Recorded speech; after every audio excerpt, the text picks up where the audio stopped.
man, can you believe I found this couch just laying on the street? Really? You found this on the street? Oh yeah! Maybe that explains for the smells and the stains. Mostly the smells. Yeah, you do not want to take a black light to this thing, just trust me.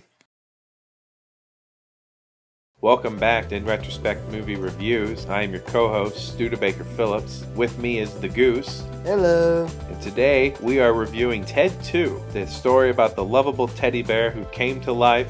In honor of Ted 2, I decided to drag out Mr. Fuzzy Wuzzy. Yes, I can see that. And although he looks like Ted, he is not Ted in any way, shape, or form.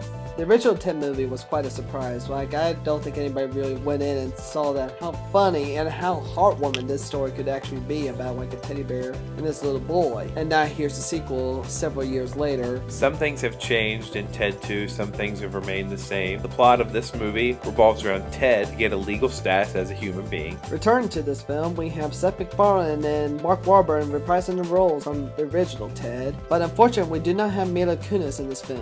That's right, Goose. In this film, there is a new leading female role, and that is to Amanda Seyfried, who had starred in multiple other movies such as Mean Girls, but she takes over in it as their lawyer throughout. And there's also a bunch of different celebrity cameos that the Goose and I really enjoyed throughout. The story for this film is not as strong as the first Ted. That's unfortunate, but it does work to set up several really hilarious jokes throughout. Yes, it's actually one of the best Family Guy episodes that I have ever seen, in that it has a bunch of different cut scenes and side jokes that are kind of throughout the movie that you would actually see in Seth MacFarlane's, award-winning television show, Family Guy. And it has a bunch of those different types of jokes all throughout. Some that actually are involved in the plot, and some of the jokes that really have nothing to do with the plot at all.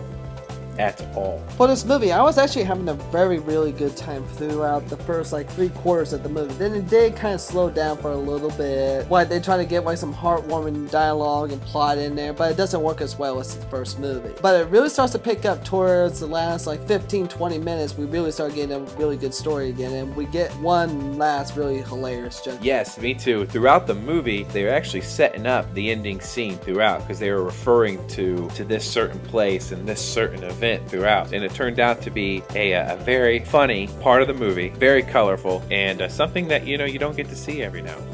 The plot of this movie is what you said, is when it comes to Ted trying to become human, and it does work to get from one joke to the next. Overall, it is kind of weak. It doesn't work overall, because the whole idea is Ted thinks he's a person all along, but the state sees him as property. This movie concentrates more on Ted, whereas the first movie concentrated a little bit more on his buddy Johnny. This movie was a lot funnier than I thought it was going to be. I thought it had a lot of great laughs. This movie will really make you laugh, but the thing is, if you're gonna go there trying to find that great story like you did, finding Ted with those great laughs, you're not really gonna get it, but you're gonna get some really funny moments in this movie. Well, Goose, I think that the people know that they're gonna go in this and not think they're gonna get some type of great story, but they know they're gonna go in, they're gonna have a good laugh at a cussing, swearing teddy bear, and hopefully they'll just enjoy themselves throughout. Stu, I totally agree with you with the whole idea of having a bear swearing and cussing and doing things of various profanity, but the thing is, it was not a very strong story overall. I had one good laugh after another, but there were some very dull and slow moments. I was just waiting for the next funny joke, and never really set me up for actually care about what's going on with the story, and that's what my big problem with this movie. I agree that the story wasn't the biggest thing, but I went in there thinking that it was a full big comedy, and I didn't put too much stock into the fact that the story was slightly subpar, but there was enough jokes and laughs throughout to keep you going. If I could forget that I actually saw this movie, I would go see it again, because it made me laugh a lot. But Studebaker, that's my whole problem with this movie. Yes, I got some great laughs from this movie, and if you want to go to a movie where you get some good laughs, you'll have it. But if you want a movie where you have some good laughs, but also have a story that you could be involved in, you're not going to get it here. I thought for this third movie, Seth MacFarlane did a good job. He was kind of a slight miss with his second movie, but third one I think kind of brought him back up again a little bit, and I'm looking forward to seeing what else he can produce. He is almost, but not quite, he's kind of like our generation's Mel Brooks in a slight way, but not there just yet. How dare you compare him to Mel Brooks? I didn't compare him, I said he's on his way. Kind of like a stepladder thing. Mel Brooks is untouchable.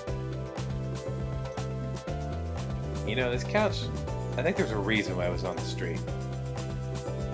I think you should put it back on the street. K.O. So what are we gonna do with Mr. Fuzzy Wuzzy? Why don't you just put him back where you found him? It's starting to creep me out. Maybe he will come to life.